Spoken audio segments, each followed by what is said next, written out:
বাংলাদেশে অনুপ্রবেশের ৬ ঘণ্টা পর ভারতে ফের গেল বিএসএফ সদস্য। বিজিবি জানায়, মঙ্গলবার সকালে পীরগঞ্জ উপজেলার চান্দেরহাট সীমান্ত এলাকায় গবাদি পশু চড়াতে যায় স্থানীয় কয়েকজন নারী ও পুরুষ।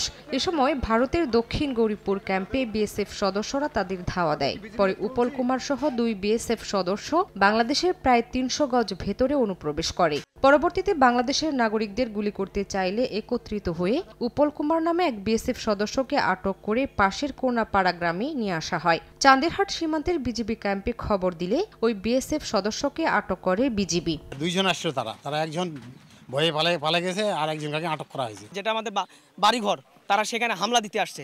সে হামলা মানে কি একবারে লাঠি সোটা নিয়ে। কোনো রকমের টর্চার আমরা বাংলাদেশিরা করে নাই। উনি যে ভুল করছে উনি ওটা ভুল স্বীকার করছেন। বিকেলে বিএসএফ বিজিবি পতাকা বৈঠক শেষে উপল কুমারকে বিএসএফ এর হাতে তুলে দেওয়া হয়। একজন বিএসএফ সদস্য ভুলক্রমে আমাদের বাংলাদেশের মধ্যে ঢুকে পড়ে, তো তাকে আপনার যে আমাদের প্রসিডিউর পতাকা বৈঠকের মাধ্যমে আমরা তাকে বিএসএফ এর কাছে হ্যান্ড ওভার করলাম। মঙ্গলবার সকালে ওই উপজেলার চান্দেরহাট সীমান্তের ৩৩৪ নং পিলার সংলগ্ন এলাকা দিয়ে বাংলাদেশে প্রবেশ করে বিএসএফ সদস্য উপল কুমার। সময় সংবাদ, ঠাকুরগাঁও।